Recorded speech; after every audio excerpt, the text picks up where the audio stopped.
Good evening बच्चों। देखो पिछली क्लास में हमने कार्नो साइकिल को पूरा डिटेल में स्टडी कर लिया था और उसके रिजल्ट भी याद कर लिए थे, लेकिन बीच में इंटरनेट का कनेक्शन कट गया था, इसलिए कार्नो साइकिल का जो बचा हुआ पार्ट है उसको मुझे अलग से वीडियो में बताना पड़ रहा है। ठीक है, इसको देख लेते हैं। तो ये पिछली क्लास में हमने कार्नो साइकिल के सारे रिजल्ट पढ़े थे, तो इसको बहुत शॉर्ट में बता देता हूँ। तो पहला रिजल्ट तो ये पढ़ा था कि व्हीटस्टोन ब्रिज के सिमिलर कार्नो साइकिल में भी इसके वॉल्यूम का रेशो इसके वॉल्यूम के रेशो के बराबर होता है, मतलब VA upon VB equal to VD upon VC होता है। उसके बाद दूसरा रिजल्ट हमने ये पढ़ा था कि कार्नो साइकिल में सॉरी दूसरा रिजल्ट ये पढ़ा था कि कार्नो साइकिल में गैस की एब्जॉर्ब और इजेक्टेड हीट जो होती है वो सोर्स और सिंक के केल्विन टेम्परेचर के प्रोपोर्शनल होती है, मतलब कार्नो साइकिल में Q more upon Q less equal to T more upon T less होता है। उसके बाद तीसरी चीज हमने ये पढ़ी थी कि कार्नो साइकिल में कार्नो साइकिल में पूरी साइक्लिक प्रोसेस में गैस का टोटल वर्क डन मतलब W साइकिल कितना होता है, Q मोर माइनस Q लेस। और फिर चौथी और सबसे इंपॉर्टेंट चीज हमने पढ़ी थी, तो मैंने बताया था कि कार्नो साइकिल की एफिशिएंसी कितनी होती है, 1 minus T less upon T मोर। गुड इवनिंग बच्चों। देखो पिछली क्लास में हमने कार्नो साइकिल के सारे कंसेप्ट पढ़ लिए थे और इसके रिजल्ट भी हमने याद कर लिए थे, लेकिन बीच में इंटरनेट का कनेक्शन कट गया था, इसलिए कार्नो साइकिल का जो बचाव पार्ट है उसको मुझे इस अलग से वीडियो में बताना पड़ रहा है। ये तो पिछली क्लास में हमने कार्नो साइकिल के सारे रिजल्ट पढ़े थे, इन सारे रिजल्ट को एक बार फटाफट बोल लेता हूँ।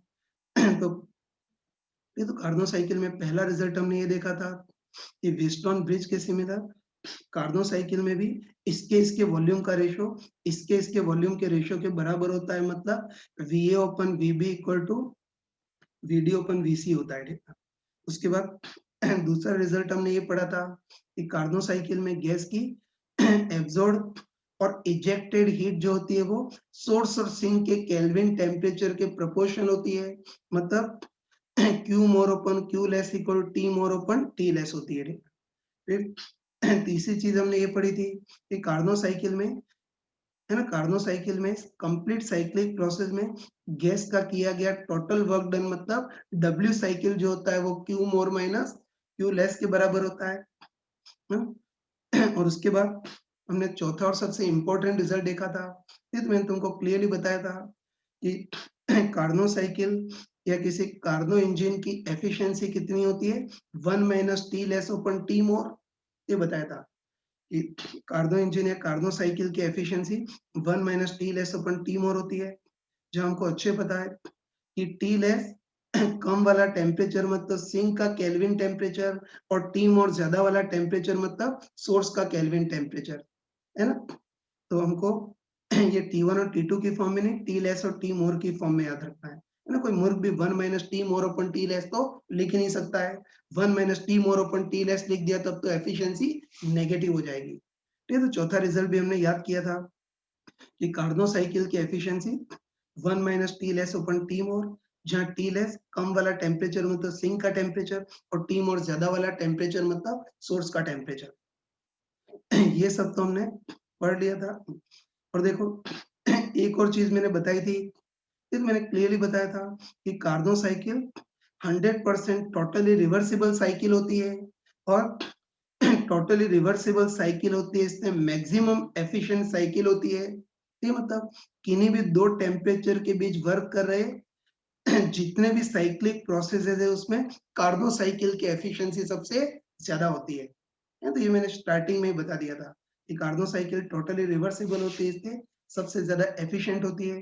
तो किन्हीं भी दो टेम्परेचर के बीच अगर बहुत सारे साइक्लिक प्रोसेस हो, पेट्रोल साइकिल डीजल साइकिल ऐसे बहुत सारे साइक्लिक प्रोसेस हो, बस किन्हीं भी दो टेम्परेचर के बीच वर्क करे, बहुत सारे साइक्लिक प्रोसेस हो, तो उसमें मैक्सिमम एफिशिएंसी किसकी होती है, कार्नो साइकिल की होती है। इसलिए याद रखना कि किसी भी क्वेश्चन में हमको मैक्सिमम पॉसिबल एफिशिएंसी पूछे तो समझ जाना कि इनडायरेक्टली हमको कार्नो एफिशिएंसी पूछ रहा है। तो ये सब कर लिया था। ठीक है, अब हम आगे बढ़ते हैं। ये तो देखो, अब हमको देखना है कि कार्नो साइकिल या कार्नो इंजन की एफिशिएंसी 100% या 1 कब होगी वो देखना है ना? तो बस हम मैथमेटिकली बोल सकते हैं, है ना? मैथमेटिकली बोल सकते हैं कि कार्नो साइकिल की एफिशिएंसी 100% या 1 होने के लिए ये वाली टर्म 0 हो जानी चाहिए, है ना? बोल सकते हैं कि कार्नो साइकिल की एफिशिएंसी 100% या 1 होने के लिए ये वाली टर्म 0 होनी चाहिए और ये वाली टर्म 0 होने के लिए टी लेस 0 होना चाहिए। ठीक है? सिंपल टाइप से बोल सकते हैं कि कार्नो साइकिल की एफिशिएंसी 100% या 1 होने के लिए ये वाली टर्म 0 होनी चाहिए और ये वाली टर्म 0 होने के लिए टी लेस 0 होना चाहिए, मतलब सिंक का टेम्परेचर एब्सोल्युटली 0 केल्विन होना चाहिए। ठीक है? तो लिख भी दिया है कि कार्नो साइकिल की एफिशिएंसी 100% या 1 होने के लिए टी लेस 0 होना चाहिए, मतलब सिंक का टेम्परेचर एब्सोल्युटली 0 केल्विन होना चाहिए, है ना? लेकिन हमको अच्छे पता है कि किसी भी चीज़ या किसी भी सिंक का टेम्परेचर एब्सोल्युटली 0 केल्विन पॉसिबल नहीं है। ये तुमने फिजिक्स और केमिस्ट्री दोनों में पढ़ा होगा। है ना? तो हमको अच्छे पता है कि प्रैक्टिकली किसी भी चीज़ या किसी भी सिंक का टेम्परेचर एब्सोल्युटली 0 केल्विन पॉसिबल नहीं है। तो बताओ, किसी भी सिंक का टेम्परेचर एब्सोल्युटली 0 केल्विन पॉसिबल नहीं है, तो कार्नो साइकिल की एफिशिएंसी भी कभी भी 100% पॉसिबल नहीं है।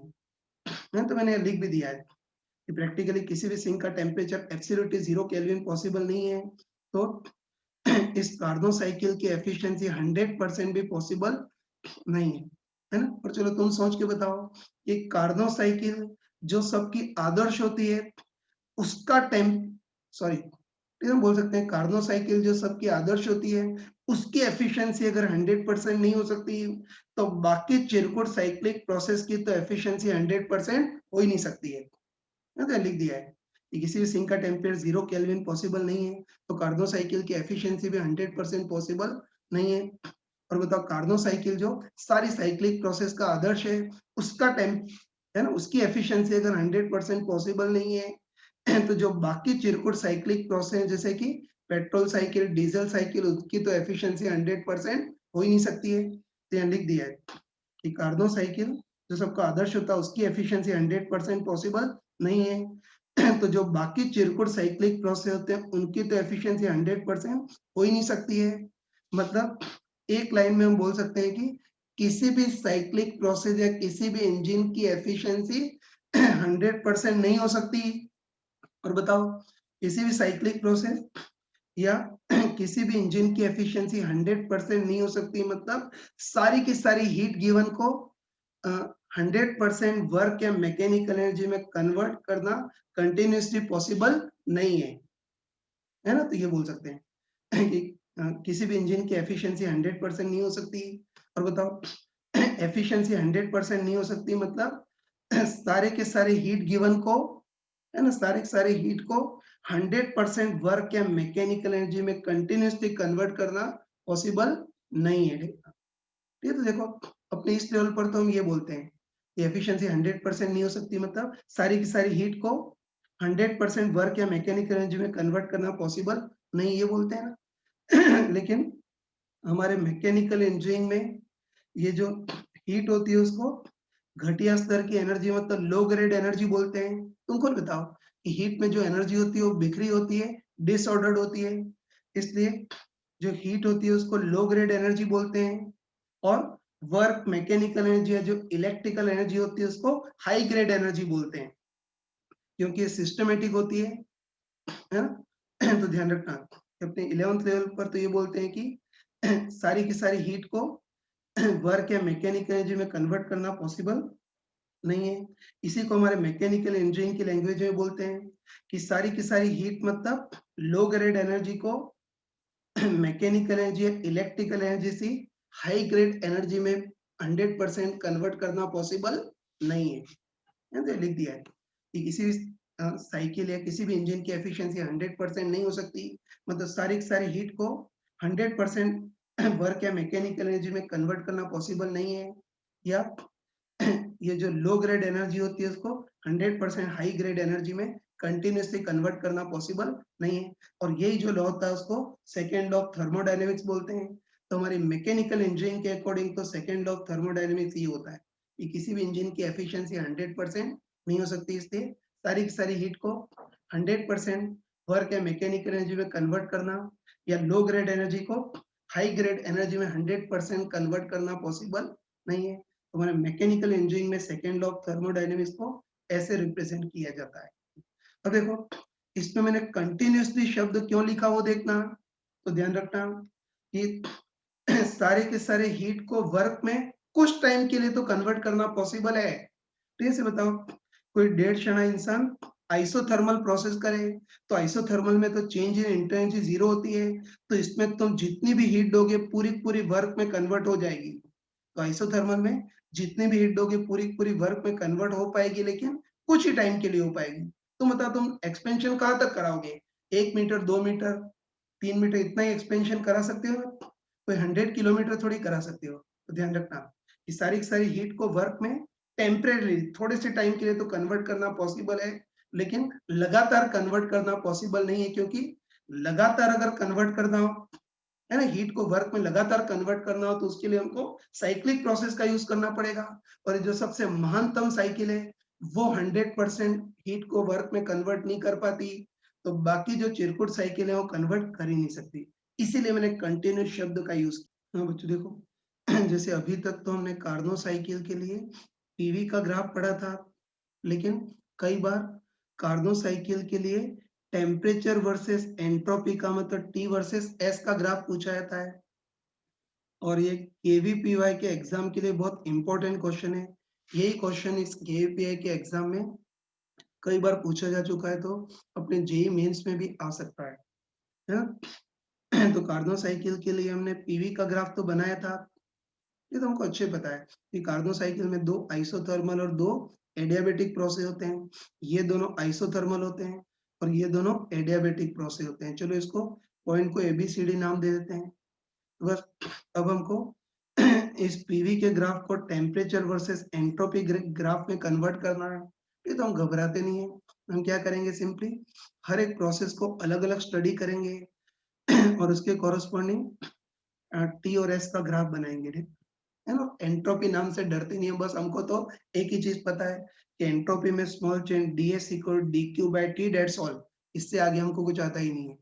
बस कर सकते हैं ना, हर एक प्रोसेस को अलग अलग स्टडी करते हैं और उसके कॉरस्पॉन्डिंग टीएस का ग्राफ बनाते हैं। चलो सबसे पहले ए से बी तक, तो तुम देखते ही बताओ कि ए से बी तक आइसोथर्मल प्रोसेस है, मतलब टेम्परेचर कांस्टेंट है ना, हमको पता है कि ए से बी तक आइसोथर्मल प्रोसेस है, मतलब टेम्परेचर कांस्टेंट होगा। तो बताओ इधर टेम्परेचर कांस्टेंट है तो कॉरस्पॉन्डिंगली इधर भी टेम्परेचर कांस्टेंट रहेगा, और टेम्परेचर कांस्टेंट रहेगा तो ग्राफ हॉरिजॉन्टल लाइन होगी, है ना। तो टेम्परेचर कांस्टेंट रहेगा तो ग्राफ हॉरिजॉन्टल लाइन होगी। अब देखो ग्राफ हॉरिजॉन्टल लाइन तो होगी, लेकिन ये लाइन आगे भी जा सकती है पीछे भी जा सकती है। किधर जाएगी इसको अंदाजे से नहीं, लॉजिकली एरो के अकॉर्डिंग देखेंगे। तुम बताओ कि इसमें एरो आगे की ओर है ना, तुम बताओ कि इसमें एरो आगे की ओर है, एरो आगे की ओर है मतलब वॉल्यूम बढ़ रहा है। ये तो हमको अच्छे पता है कि आइसोथर्मल प्रोसेस में चेंज इन इंटर एनर्जी तो बिल्कुल जीरो होती है ना, एक्सप्लेन करने की जरूरत नहीं, हमको पता है। ये बताओ आइसो सॉरी तो हमको पता है आइसोथर्मल प्रोसेस में चेंज इन इंटर एनर्जी तो जीरो होती है, लेकिन एरो आगे की ओर है मतलब वॉल्यूम बढ़ रहा है, वॉल्यूम बढ़ रहा है तो वर्क डन पॉजिटिव होगा। Change in inter energy zero और वर्क डन पॉजिटिव होगा तो हीट गिवन dq भी पॉजिटिव होगा।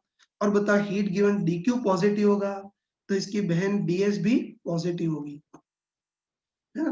तो ऐसे देखते हैं कि ए से बी तक आइसोथर्मल एक्सपेंशन है ना, तो change in intensity zero, expansion है से work done positive, change in intensity zero work done positive तो हीट गिवन dq भी पॉजिटिव होगा। और बताओ dq पॉजिटिव होगा तो एंट्रोपी में चेंज ds भी पॉजिटिव होगा। और बताओ एंट्रोपी में चेंज पॉजिटिव है, एंट्रोपी में चेंज पॉजिटिव में तो एंट्रोपी बढ़ेगी, और एंट्रोपी बढ़ रही है में तो एरो आगे की ओर आएगा। तो ये स्टार्टिंग पॉइंट होगा ए और ये फाइनल पॉइंट होगा बी, है ना। इस टाइप से कर सकते हैं। चलो और आगे बढ़ते हैं। हाँ बच्चों और आगे बढ़ते हैं, अब बी से सी तक देखते हैं। तो हमको पता है कि कार्नो साइकिल में बी से सी तक प्रोसेस कौन सा है, एडियाबेटिक प्रोसेस है। और हमको पता है कि एडियाबेटिक प्रोसेस में हीट एक्सचेंज बिल्कुल जीरो होता है, मतलब एडियाबेटिक प्रोसेस में डीक्यू जीरो होगा, डीक्यू जीरो होगा तो ऑब्वियसली डीएस भी जीरो होगा, मतलब एंट्रोपी में चेंज जीरो होगा, और एंट्रोपी में चेंज जीरो होगा मतलब एंट्रोपी कांस्टेंट रहेगी। तो ये बोल सकते हैं कि बी से सी तक एडियाबेटिक प्रोसेस है, और एडियाबेटिक प्रोसेस में हीट एक्सचेंज जीरो होता है, मतलब डीक्यू जीरो होगा, डीक्यू जीरो होगा तो इसकी बहन डीएस भी जीरो होगी, और डीएस जीरो मतलब एंट्रोपी में चेंज जीरो, एंट्रोपी में चेंज जीरो मतलब एंट्रोपी कांस्टेंट रहेगी। तो बताओ एंट्रोपी कांस्टेंट रहेगी तो ग्राफ वर्टिकल होगा, है ना। तो एंट्रोपी कांस्टेंट रहेगी तो ग्राफ वर्टिकल होगा। अब ग्राफ वर्टिकल लाइन तो होगी, लेकिन ये वर्टिकल लाइन ऊपर भी जा सकती है, नीचे भी जा सकती है, किधर जाएगी उसको अंदाजे से नहीं, लॉजिकली एरो के अकॉर्डिंग देखेंगे। तो तुम आराम से बताओ, ये तुम आराम से बताओ कि इस एडियाबेटिक प्रोसेस में एरो आगे की ओर है, देखते बताओ, इस एडियाबेटिक प्रोसेस में एरो आगे की ओर है, एरो आगे की ओर है मतलब वॉल्यूम बढ़ रहा है। तो हमको अच्छे पता है, हमको अच्छे पता है कि एरो आगे की ओर है तो वॉल्यूम बढ़ रहा है ना, तो हमको पता है कि वॉल्यूम बढ़ रहा है तो work done by gas positive होगा। अब मैंने चमका कर बताया था कि एडियाबेटिक प्रोसेस में वर्क डन बाय गैस जितना पॉजिटिव होगा, चेंज इन इंटेंसिटी उतनी ही नेगेटिव होगी, और चेंज इन इंटेंसिटी नेगेटिव होगी तो टेम्परेचर घटेगा, और टेम्परेचर घटेगा इससे ग्राफ नीचे ही जाएगा। तो पक्का है कि ग्राफ ऊपर नहीं जाएगा, नीचे ही जाएगा, और कहीं तक भी जा सकता है। तो चलो मान लेते हैं कि सी पॉइंट इधर तक है, लेकिन इसमें एक इंटरेस्टिंग चीज देख सकते हैं कि बी से सी वाला एडियाबेटिक प्रोसेस था जिसमें हीट एक्सचेंज डीक्यू जीरो तो डीएस भी जीरो, और एंट्रोपी में चेंज जीरो, मतलब इस एडियाबेटिक प्रोसेस में एंट्रोपी कांस्टेंट रहती है, और एंट्रोपी कांस्टेंट रहती है इसीलिए एडियाबेटिक प्रोसेस को आइसोएंट्रोपिक प्रोसेस बोलते हैं। ठीक है, तो ध्यान रखना एडियाबेटिक प्रोसेस में एंट्रोपी कांस्टेंट रहती है, इसलिए एडियाबेटिक प्रोसेस को दूसरे शब्दों में या खतरनाक लैंग्वेज में आइसोएंट्रोपिक प्रोसेस बोलते हैं। ये हो गया बस। दो स्टेप सावधानी से कर लिए, अब तो फटाफट कर सकते हैं। अब चलो सी से डी तक देखते हैं, बताओ सी से डी तक आइसोथर्मल प्रोसेस में तो टेम्परेचर कांस्टेंट है, बताओ इधर टेम्परेचर कांस्टेंट है तो उसके कॉरेस्पॉन्डिंग यहाँ भी टेम्परेचर कांस्टेंट होना चाहिए, और टेम्परेचर कांस्टेंट होने के लिए ग्राफ हॉरिजॉन्टल स्ट्रेट लाइन होनी चाहिए, लेकिन ये हॉरिजॉन्टल लाइन आगे भी जा सकती है और पीछे भी जा सकती है। तो अब तो कोई अनपढ़ भी बता सकता है कि साइकिल को कंप्लीट करने के लिए पीछे ही जाएगी, या तुम डेढ़ बुद्धि हो तो चाहो तो इसको भी लॉजिकली देख सकते हो कि बताओ सी से डी तक आइसोथर्मल प्रोसेस है, ठीक है, वही सी से डी तक आइसोथर्मल प्रोसेस में तो टेम्परेचर कांस्टेंट है, टेम्परेचर कांस्टेंट है तो चेंज इन इंटेंसिटी तो जीरो होगी, लेकिन एरो पीछे की ओर है तो वॉल्यूम घट रहा है और वॉल्यूम घट रहा है मतलब वर्क डन नेगेटिव, तो चेंज इन इंटेंसिटी जीरो और वर्क डन नेगेटिव, तो इनका एडिशन हीट गिवन भी नेगेटिव होगा, मतलब dq नेगेटिव होगा, dq नेगेटिव होगा तो इसकी बहन ds भी नेगेटिव होगी, और ds नेगेटिव मतलब एंट्रोपी में चेंज नेगेटिव है, और एंट्रोपी में चेंज नेगेटिव है तो एंट्रोपी घटेगी, और एंट्रोपी घटेगी इससे ग्राफ पीछे की ओर आएगा, इतना भी पीछे जा सकता है तो डी पॉइंट कहीं भी हो सकता है, इधर मान लेते हैं। फिर डी से तक तो डायरेक्ट देख सकते हैं कि डी से तक एडियाबेटिक प्रोसेस है, और एडियाबेटिक प्रोसेस में heat exchange dQ zero, dQ zero तो इसकी बहन डीएस भी जीरो, और एंट्रोपी में चेंज जीरो मतलब इसमें एंट्रोपी कांस्टेंट रहेगी, और एंट्रोपी कांस्टेंट रहेगी तो ग्राफ वर्टिकल होगा। तो बस ए के बिल्कुल वर्टिकल नीचे वाला पॉइंट डी, बस कार्नो साइकिल के लिए पीवी का ग्राफ तो इस टाइप का होता है, लेकिन टेम्परेचर वर्सेस एंट्रोपी का ग्राफ इस टाइप का होता है, मतलब रेक्टेंगुलर बनता है ना। और उनको पता है कि टेम्परेचर और एंट्रोपी का ग्राफ कोई फालतू नहीं है, इसके अंदर भी बहुत सारी इंफॉर्मेशन छुपी होती है। तो तुम याद करके बताओ कि टीएस साइकिल से एनक्लोज एरिया किसको रिप्रेजेंट करेगा, पूरी साइकिल में गैस को दी गई हीट गिवन मतलब क्यू साइकिल को रिप्रेजेंट करेगा, अगर क्यू साइकिल को रिप्रेजेंट करेगा तो इनडायरेक्टली डब्ल्यू साइकिल को भी रिप्रेजेंट करेगा, तो ये चीजें तुमसे होनी चाहिए। हाँ बच्चों, अभी हमने कार्नोट साइकिल के सारे कंसेप्ट पढ़ लिए। अब इसके कैलकुलेशन के क्वेश्चन तो हम बहुत इजीली कर सकते हैं। ठीक, देख लेना। पहले इसका एक बहुत कॉमन क्वेश्चन ले रहा हूँ। ठीक, तो क्वेश्चन में हमको दे रखा है कि कोई कार्नो इंजन है। ठीक, क्वेश्चन में हमको दे रखा है कि कोई कार्नो इंजन है जो वाटर के स्टीम पॉइंट मतलब वाटर के बॉइलिंग पॉइंट मतलब 100 डिग्री सेंटीग्रेड और वाटर के आइस पॉइंट मतलब वाटर के मेल्टिंग पॉइंट मतलब 0 डिग्री सेंटीग्रेड, इन दोनों टेम्परेचर के बीच वर्क कर रहा है। बस कोई कार्नो साइकिल या कोई कार्नो इंजन इन दोनों टेम्परेचर के बीच वर्क करे तो उसकी एफिशिएंसी कितनी होनी चाहिए, कितनी होगी वो देखना है। ठीक है ना? स्टार्ट करते हैं। ये तो हमको दे रखा है कोई कार्नो साइकिल या कार्नो इंजन है। ये वाटर के बॉइलिंग पॉइंट मतलब 100 डिग्री सेंटीग्रेड और वाटर के मेल्टिंग पॉइंट मतलब 0 डिग्री सेंटीग्रेड के बीच वर्क कर रहा है ना। ये तो कभी भी क्वेश्चन में दिया हो कि कार्नो साइकिल इन दोनों टेम्परेचर के बीच वर्क कर रहा है, तो उसमें ज्यादा वाला टेम्परेचर तो कौन सा होगा? टी मोर मतलब सोर्स का टेम्परेचर, और कम वाला टेम्परेचर टी लेस मतलब सिंक का टेम्परेचर।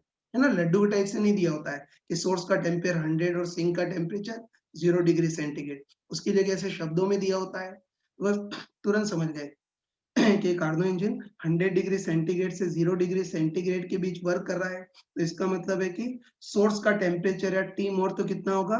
100 डिग्री सेंटीग्रेड, और सिंक का टेम्परेचर मतलब टी लेस कितना होगा? 0 डिग्री सेंटीग्रेड।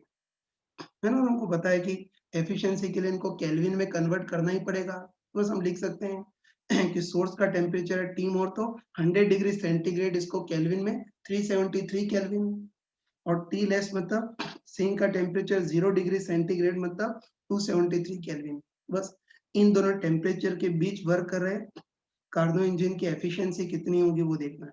ये तो फॉर्मूला तो लगा सकते हैं, लेकिन थोड़ा सा रिप्रेजेंटेशन बता रहा हूँ।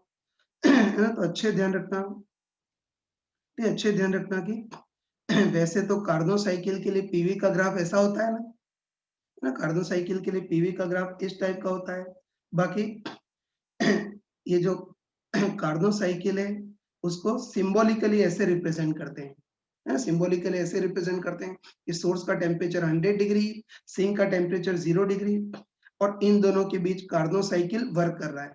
फिर इसका मतलब होता है कि ये जो कार्नो इंजन है वो सोर्स से ज्यादा हीट लेता है, सिंक में कम हीट इजेक्ट करता है, और इन दोनों का जो डिफरेंस होता है वो वर्क डन बाय गैस होता है। तो ध्यान रखना कि कार्नो साइकिल का एक्चुअल ग्राफ तो हमने पीछे पढ़ा था वैसा है, लेकिन कार्नो इंजन या कार्नो साइकिल को सिंबॉलिकली इस टाइप से रिप्रेजेंट करते हैं चित्र में। बस अब हमको देखना है कि कार्नो एफिशिएंसी कितनी होगी वो देखना है। ये तो हमको अच्छे पता है कि कार्नो एफिशिएंसी बेसिकली क्या होती है? 1 minus T less upon T more. बस अब तो वैल्यू रख देते हैं। तो 1 माइनस टी लेस, तो टी लेस तो सिंक का टेम्परेचर है, तो टी लेस तो सिंक का kelvin temperature 273 kelvin upon, T more source का केल्विन टेम्परेचर 373 केल्विन। इसको सॉल्व कर लेना। इसको सॉल्व करोगे तो कार्नो एफिशिएंसी 100 ओपन 373 इतना आएगा। ये परसेंटेज में कन्वर्ट करने के लिए 100 का मल्टीप्लाई कर देना। तो बस सॉल्व करेंगे तो कार्नो एफिशिएंसी तुम्हारे पास अप्रोक्सीमेटली 26.8% इतनी आएगी ना। तो इसको सॉल्व करेंगे तो कार्नो एफिशिएंसी 26.8%। बस इन दोनों टेम्परेचर के बीच वर्क कर रहे कार्नो इंजन की एफिशिएंसी 26.8% ये आ गई। अब देखो, अभी तो क्वेश्चन को हमको लड्डू के टाइप से डायरेक्ट दे रखा है, लेकिन कई बार हमको घुमा कर पूछता है ना, तो कई बार कार्नो इंजन शब्द का यूज नहीं करता है, उसके भी है ना, उसके बदले हमको देता है कि है ना, उसके बदले हमको ऐसा पूछता है कि 100 डिग्री सेंटीग्रेड और 0 डिग्री सेंटीग्रेड के बीच वर्क कर रहे साइक्लिक प्रोसेस की मैक्सिमम पॉसिबल एफिशिएंसी कितनी होगी वो पूछता है ना। कई बार क्वेश्चन ऐसे पूछता है कि 100 डिग्री और सॉरी 100 डिग्री और 0 डिग्री के बीच वर्क कर रहे किसी इंजन की मैक्सिमम पॉसिबल एफिशिएंसी कितनी होगी वो पूछता है। बस ध्यान रखना कि मैक्सिमम एफिशिएंसी किसकी होती है? कार्नो साइकिल की। बस इन दोनों टेम्परेचर के बीच वर्क कर रहे किसी साइक्लिक प्रोसेस की मैक्सिमम पॉसिबल एफिशिएंसी पूछा है, मतलब समझ जाना कि इनडायरेक्टली कार्नो एफिशिएंसी पूछा है।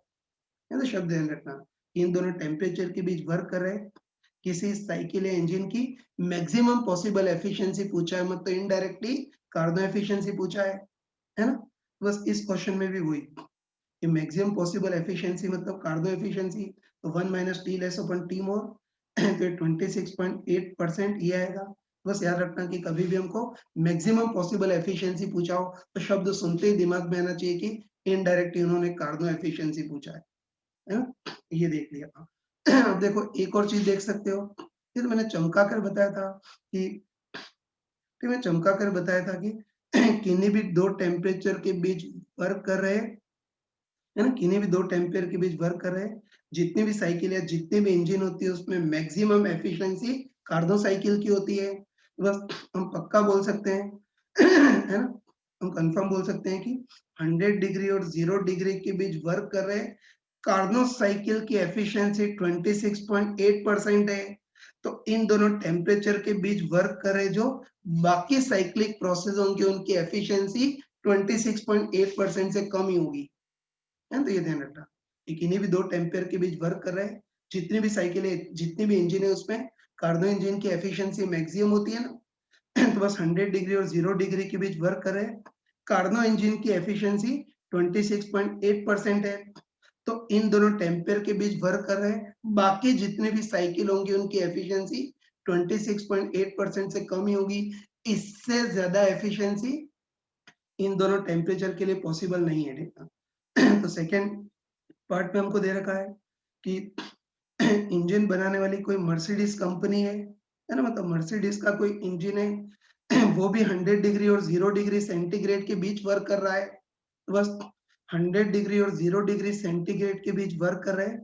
इस मर्सिडीज इंजन की एफिशिएंसी कौन-कौन सी पॉसिबल है वो पूछा है। 4 ऑप्शन दे रखे हैं। तो बस इजीली कर सकते हैं ना? हम पक्का बोल सकते हैं कि 100 डिग्री और 0 डिग्री के बीच वर्क करें, कार्नो इंजन की एफिशिएंसी मैक्सिमम होती है 26.8%। बताओ इन दोनों टेम्परेचर के बीच, है ना? इन दोनों टेम्परेचर के बीच वर्क कर रहे हैं, बाकी इंजन की एफिशिएंसी इससे कम ही होगी। तो इन दोनों के बीच वर्क कर रहे हैं, चाहे मर्सिडीज का इंजन हो, बीएमडब्ल्यू का हो या फरारी का इंजन हो, लेकिन उसकी एफिशिएंसी कार्नो से तो कम ही होगी। तो इसकी एफिशिएंसी 26.8% से कम ही होनी चाहिए। तो बस 26.8% से कम जो-जो ऑप्शन है उसको टिक कर देंगे। बाकी अ, है ना? किसी भी इंजन की एफिशिएंसी कार्नो इंजन से ज़्यादा नहीं हो सकती। 26.8% से ज़्यादा नहीं हो सकती, मतलब 28% और 30% पॉसिबल नहीं है। तो इसी चीज़ को हमको घुमा-फिरा करके पूछा होता है। हाँ बच्चों, इसी कार्नो साइकिल का एक और क्वेश्चन लेते हैं। देखो क्वेश्चन की लैंग्वेज तो मैंने लिख दी है, मैं जस्ट क्वेश्चन को एक्सप्लेन ही कर रहा हूँ। देखो इस बार हमको दे रखा है कि कोई कार्नो साइकिल है या कार्नो इंजन है जो 527 डिग्री सेंटीग्रेड से 127 डिग्री सेंटीग्रेड के बीच वर्क कर रहा है, तो इसकी कार्नो एफिशिएंसी कितनी होगी?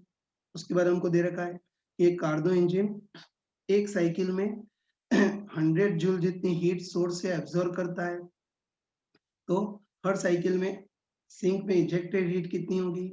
हर साइकिल में गैस का वर्क डन डब्ल्यू साइकिल कितना होगा? और लास्ट में पार्ट में पूछा है कि पर सेकंड इस इंजन की अगर 10 साइकिल कंप्लीट हो जाती है तो इस इंजन का एवरेज पावर आउटपुट कितना होगा वो देखना है। स्टार्ट करते हैं। इसमें हमको दे रखा है कोई कार्नो इंजन है जो 527 डिग्री सेंटीग्रेड से 127 डिग्री सेंटीग्रेड के बीच वर्क कर रहा है ना?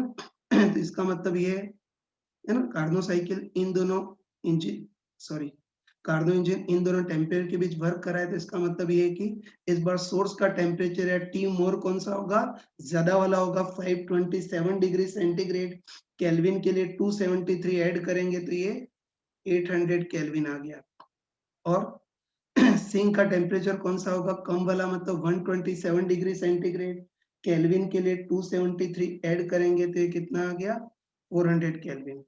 बस सबसे पहले हमको देखना है कि इसकी कार्नो एफिशिएंसी कितनी होगी। ये तो हमको अच्छे पता है। ये कार्नो इंजन की एफिशिएंसी कितनी होती है? 1 minus T less upon T more.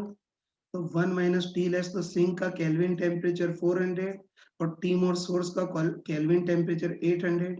तो इसकी एफिशिएंसी कितनी हो गई 1 माइनस 1/2 मतलब इसकी एफिशिएंसी 1/2 हो गई। या इसको परसेंटेज में कन्वर्ट करना है तो 100 का मल्टीप्लाई करेंगे तो कितना आ जाएगा 50%। बस ये जो कार्नो इंजन है इसकी एफिशिएंसी 50% हो गई। ये और मैंने तुमको चमका कर बताया था कि कार्नो है ना किन्हीं भी दो टेम्परेचर के बीच वर्क कर रहे कार्नो इंजन की एफिशिएंसी मैक्सिमम होती है। मतलब 527 और 127 डिग्री के बीच जितने भी इंजन वर्क कर रहे हैं उसमें इस कार्नो इंजन की एफिशिएंसी सबसे ज्यादा होगी। इसके अलावा बाकी जितने भी चिरकुट इंजन है उसकी एफिशिएंसी इससे कम ही होगी। ठीक है? अब देखो ये पिछले क्वेश्चन में भी हमने किया था। ठीक है? तो फिर कई लोगों के दिमाग में ये आता है ना, कई लोगों के दिमाग में एक क्वेश्चन उठता है कि सॉरी, कई लोगों के दिमाग में क्वेश्चन ये उठता है कि कार्नो इंजन की एफिशिएंसी सबसे ज्यादा होती है तो फिर हम कार्नो साइकिल का यूज क्यों नहीं करते हैं, है ना भाई। कार्नो इंजन की एफिशिएंसी सबसे ज्यादा होती है तो हम कार्नो साइकिल या कार्नो इंजन का यूज क्यों नहीं करते हैं, इसी का करना चाहिए। ठीक है? तो ध्यान रखना है, तो अच्छे ध्यान रखना कि किन्हीं भी दो टेम्पेयर के बीच वर्क कर रहे हैं कार्नो इंजन की एफिशिएंसी सबसे ज्यादा होती है। तो ये तो सही है कि कार्नो इंजन की एफिशिएंसी तो सबसे ज्यादा होती है, लेकिन रिवर्सेबल बनने के चक्कर में कार्नो इंजन बहुत ही स्लो होगा।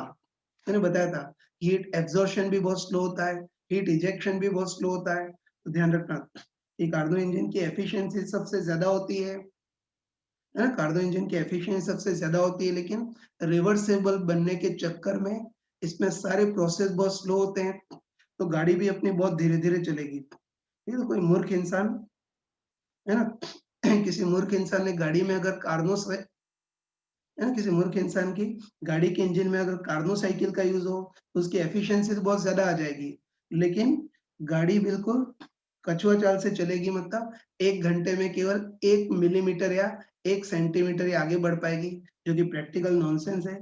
तो ध्यान रखना कि जो कार्नो एफिशिएंसी है वो जस्ट एफिशिएंसी की अपर लिमिट मतलब मैक्सिमम पॉसिबल एफिशिएंसी कितनी होगी वो बताने के लिए इसका यूज होता है, बाकी प्रैक्टिकली इसका यूज नहीं होता है। तो बस मैक्सिमम एफिशिएंसी को बताने के लिए कार्नो इंजन का यूज किया गया ताकि कोई कंपनी अपने एफिशिएंसी को बढ़ा चढ़ा करके पेश ना कर पाए। एनीवे तो इस कार्गो इंजन की एफिशिएंसी 1/2 मतलब 50% आ गई। सेकंड पार्ट देखना, सेकंड पार्ट में हमको दे रखा है कि एक साइकिल में कार्गो इंजन सोर्स से 200 जूल हीट एब्जॉर्ब करता है तो सिंक में इजेक्ट कितनी करेगा वो देखना है। तो वैसे तो कोई स्मार्ट पर्सन हो तो मुंह जुबानी बता सकता है कि कार्गो साइकिल में एब्जॉर्ब और इजेक्टेड हीट सोर्स और सिंक के केल्विन टेम्परेचर के प्रोपोर्शनल होती है। तो स्मार्ट पर्सन हो तो शक्ल देखते ही बता सकता है इस सोर्स के कंपैरिजन में सिंक का केल्विन टेम्परेचर आधा है तो प्रोपोर्शनली एब्जॉर्ब के कंपैरिजन में इजेक्टेड हीट भी आधी होगी। तो एक साइकिल में सोर्स से एब्जॉर्ब हीट 200 जूल है तो सिंक में इजेक्टेड हीट इसकी आधी होगी मतलब 100 जूल। लेकिन फिर भी हम मूर्खों टाइप से फॉर्मूला लिख देते हैं। तो मैंने बताया था कि कार्नो साइकिल में एब्जॉर्ब और इजेक्टेड हीट सोर्स और सिंक के टेम्परेचर के प्रोपोर्शनल होती है। या अपने अनपढ़ों के शब्दों में क्या बोल सकते हैं, Q more upon Q less equal to T more upon T less, ये बोल सकते हैं। तो बस क्यू मोर तो सोर्स से एब्जॉर्ब हीट वो कितनी है 200 joule, upon Q less sink में इजेक्टेड हीट ये हमको निकालनी है equal to T more source का temperature 800 upon T less sink का टेम्परेचर 400। इसको सॉल्व करेंगे तब भी वही आएगा कि क्यू लेस मतलब सिंक पे इजेक्टेड हीट 100 जूल, लेकिन आगे डायरेक्ट करेंगे। इस सोर्स के कंपैरिजन में सिंक का केल्विन टेम्परेचर आधा है तो एब्जॉर्ब के कंपैरिजन में इजेक्टेड हीट भी आधी। एक साइकिल में सोर्स से एब्जॉर्ब हीट 200 जूल है तो सिंक में इजेक्टेड हीट इसकी आधी होगी मतलब 100 जूल होगी। चलो थर्ड पार्ट में पूछा है कि एक साइकिल में गैस का रिजल्टेंट वर्क डन मतलब डब्ल्यू साइकिल कितना होगा, वो भी हमको अच्छे पता है कि कार्नो साइकिल में गैस का टोटल वर्क डन है डब्ल्यू साइकिल कितना होता है क्यू मोर माइनस क्यू लेस। तुम बताओ कि क्यू मोर तो 200 माइनस क्यू लेस 100 तो ये कितना आ गया 100 जूल। मतलब बोल सकते हैं कि एक साइकिल में गैस का रिजल्टेंट वर्क डन मतलब W साइकिल 100 जूल है, तो ऑब्वियसली उसका जुड़वा भाई Q साइकिल भी 100 जूल होगा, वो हम समझते हैं। ठीक है, अब चौथा पार्ट देखना है ना, चौथा पार्ट देखना तो चौथे पार्ट में दे रखा है कि साइक्लिक प्रोसेस फटाफट हो रहा है। वैसे तो कार्नो साइकिल बहुत ही स्लो होता है, फटाफट नहीं हो सकता, लेकिन क्वेश्चन वाले से हम झगड़ा नहीं कर सकते। तो इसमें हमको दे रखा है कि कार्नो इंजन में साइक्लिक प्रोसेस फटाफट हो रहा है, और हमको दे रखा है कि 1 सेकंड में, हमको दे रखा है कि 1 सेकंड में इस इंजन की 10 साइकिल कंप्लीट हो जाती है, तो इसका एवरेज पावर आउटपुट कितना होगा वो देखना है। कर सकते हैं ना? तो हमको दे रखा है कि 1 सेकंड में इस इंजन की 10 साइकिल कंप्लीट हो जाती है। अब बताओ, 1 साइकिल में इंजन हमको रिजल्टेंट कितना वर्क या मैकेनिकल एनर्जी देगा? 100 जूल। तो बताओ 1 सेकंड में ऐसी-ऐसी 10 साइकिल कंप्लीट होती है। तो बताओ 1 सेकंड में हमको ओवरऑल कितना वर्क या मैकेनिकल एनर्जी मिलेगी? 10 into 100 जूल मतलब 1000 जूल। है, तो ये बोल सकते हैं 1 सेकंड में 10 साइकिल कंप्लीट हो रही है। एक साइकिल में हमको इंजन से रिजल्टेंट वर्क या मैकेनिकल एनर्जी 100 जूल मिल रही है। तो 10 सेकंड में कितनी, 10 साइकिल में कितनी मिलेगी? 10 into 100 मतलब 1000 जूल। बस बोल सकते हैं 1 सेकंड मतलब पर सेकंड हमको 100 जूल के बराबर मैकेनिकल एनर्जी मिलेगी। मतलब हमको मैकेनिकल एनर्जी किस रेट से मिलेगी? सॉरी, क्या बोल गया?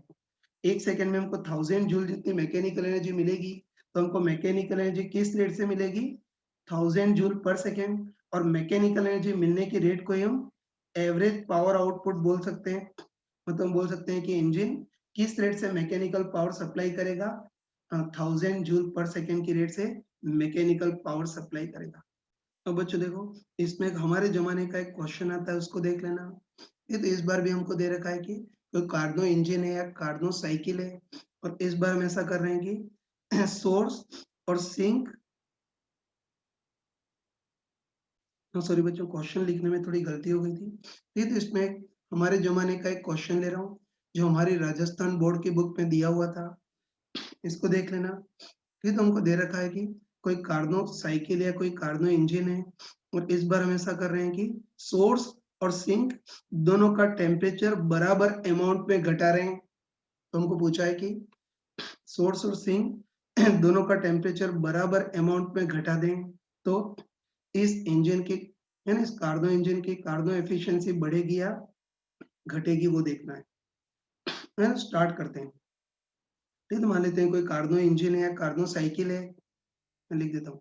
देखो, कार्नो इंजन या कार्नो साइकिल है, और चलो शुरू में मान लेते हैं कि सोर्स का टेम्परेचर टी मोर को हम T1 बोल लेते हैं, और सिंक का टेम्परेचर टी लेस को हम T2 बोल लेते हैं, ताकि कम शब्द लिखने पड़े। ठीक है, तो वही कोई कार्नो इंजन है, शुरू में सोर्स का टेम्परेचर टी मोर को T1 बोल लेते हैं, और सिंक का टेम्परेचर टी लेस को T2 बोल लेते हैं। तो बताओ शुरू में इसकी कार्नो एफिशिएंसी कितनी होगी? 1 minus T less upon T more. तो था शुरू में इसकी कार्नो यहाँ लिख देता हूँ, चलो। ये शुरू में इसकी कार्नो एफिशिएंसी कितनी होगी? 1 माइनस टी लेस को हमने T2 बोला है, और टी मोर को T1। तो था शुरू में इसकी कार्नो एफिशिएंसी कितनी होगी? ये T1 को एलसीएम ले लेंगे तो कितना आ जाएगा? T1 minus T2 by T1। तो बस बोल सकते हैं कि शुरू में इसकी Karnaugh efficiency T1 minus T2 by T1 इतनी होगी। अब अगले पार्ट में देखना। तो अगले पार्ट में हमने क्या किया है कि सोर्स और सिंक दोनों का टेम्परेचर बराबर अमाउंट में घटा दिया है। ठीक है, तो मान लेते हैं कि सोर्स और सिंक दोनों का टेम्परेचर बराबर अमाउंट पे घटा दिया है, मतलब डेल्टा टी जितना घटा दिया है। तो बताओ, अब सोर्स का टेम्परेचर, है ना, दोनों का टेम्परेचर डेल्टा टी इतना घटा दिया है ना, तो सोर्स का टेम्परेचर अब T1 माइनस डेल्टा टी होगा, और सिंक का temperature T2 minus delta T होगा। तो बस अब कार्नो एफिशिएंसी कितनी होगी वो देखना है। तो बताओ, इस बार भी Carnot efficiency 1 minus T less upon T more, तो 1 माइनस टी लेस। तो बता, सिंक का टेम्परेचर भी डेल्टा टी घटा दिया है, तो सिंक का टेम्परेचर भी T2 की जगह T2 माइनस डेल्टा टी। अपन सोर्स का टेम्परेचर भी डेल्टा टी इतना घटा दिया है, तो सोर्स का भी टेम्परेचर T1 से घट करके T1 माइनस डेल्टा टी कर दिया है। बस अब कार्नो एफिशिएंसी इतनी हो जाएगी। इसको सॉल्व कर सकते हो। फिर बताओ, सॉल्व करेंगे तो क्या एलसीएम आएगा? T1 minus delta T LCM आएगा, इसको एलसीएम लोगे तो T1 minus delta T minus इधर T2 माइनस डेल्टा टी।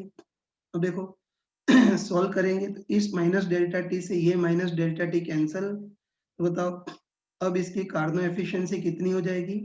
ऊपर तो क्या बचेगा T1 माइनस T2 अपन नीचे T1 माइनस डेल्टा टी। तो बस अब तुम साफ साफ देख सकते हो कि एफिशिएंसी बढ़ गई है घट गई है ना? तुम बताओ कि पहले एफिशिएंसी इतनी थी और अब इतनी है ना। तो बताओ दोनों केस में न्यूमेरेटर तो सेम ही है ना? न्यूमेरेटर तो सेम ही है, लेकिन पहले डिनोमिनेटर T1 था और अब T1 माइनस डेल्टा टी हो गया है। तो बताओ पहले डिनोमिनेटर T1 था और अब T1 माइनस डेल्टा टी हो गया है, मतलब डिनोमिनेटर घट गया है।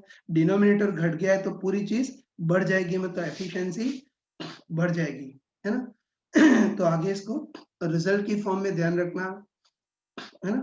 तो आगे इसको रिजल्ट की फॉर्म में ध्यान रखना कि सोर्स और सिंक दोनों का टेम्परेचर बराबर अमाउंट में घटाएं तब तो कार्नो एफिशिएंसी बढ़ेगी, और सोर्स और सिंक का टेम्परेचर बराबर अमाउंट में बढ़ाएं तो कार्नो एफिशिएंसी घट जाएगी। वो तुम खुद प्रूव कर सकते हो।